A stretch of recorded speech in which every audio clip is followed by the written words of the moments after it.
नमस्कार मैत्रिणींनो, मी तुमची पोटभरची सखी. आज आपण इडली सांबारची रेसिपी बघूया. त्यासाठी लागणारं साहित्य: 1 वाटी उडदाची डाळ घेतली आहे मी, ती स्वच्छ धुवून पाण्यात भिजत घातली आहे. 3 वाटी तांदूळ घेतले, ते पण स्वच्छ धुवून पाण्यात भिजत घातले. 8-9 तास हे भिजत घातले होते.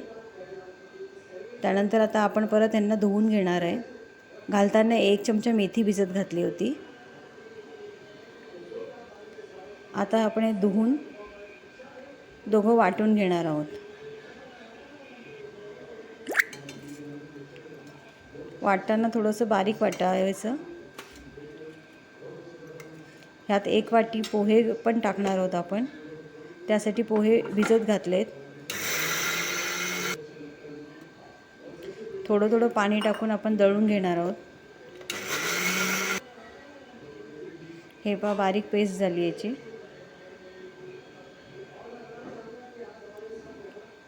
पोहे पण आपण बारीक छान दळून घेणार आहोत.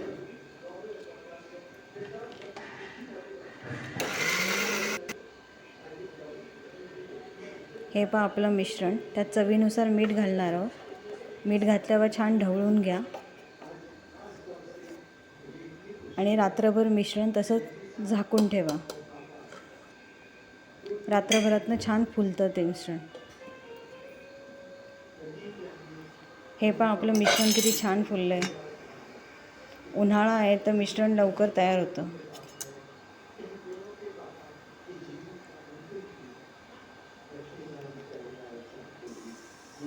आता इडलीच्या प्लेटला थोडंसं तेल लावून घेऊया.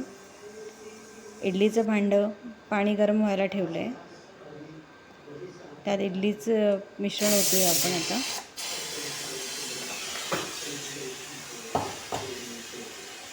तिन्ही प्लेट लावून घेऊया.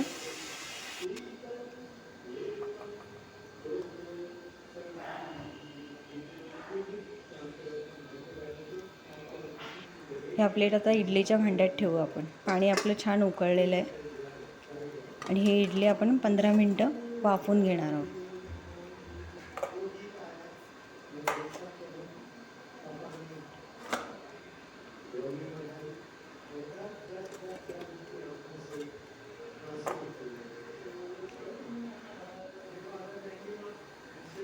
पहा, आपली इडली वाफली आहे. आता 15 मिनटं भरपूर होता.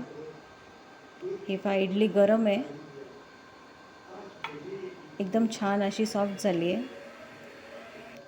आता आपण सांबार बनवण्यासाठी डाळ शिजत घालूया. 1 वाटी डाळ घेतली आहे मी. पाणी गरम झाल्यावर त्यात डाळ टाकली. 1 टमाटा टाकला आहे.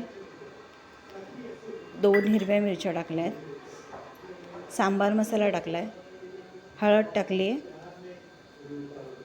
आपण याच्या 3-4 आता शिट्ट्या करून घेणार आहे. वरण छान शिजलं पाहिजे. हे पण आपलं वरण किती छान शिजलं आहे. आता आपण हे रवीने घोटून घेणार आहोत. चला याला फोडणी देऊया. एका पातेल्यात तेल गरम केले. त्यात जिरं, मोहरी, हिंग,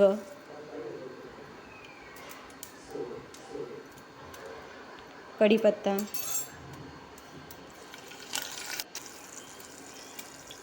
काश्मीरी लाल मिरची टाकून वरण त्यात टाकणार आहोत. 1 ग्लास पाणी टाकलं मी. चवीनुसार मीठ टाकलं आहे. चिंचेचा कोळ टाकला आहे. आता हे वरण छान उकळू देऊ 5-6 मिनटं. हे पहा, आपला सांबार तयार झाला आहे. इडली सर्वांनाच आवडते. तुम्ही पण ही रेसिपी करून पहा. आवडला तर लाईक, शेअर आणि कमेंट करा.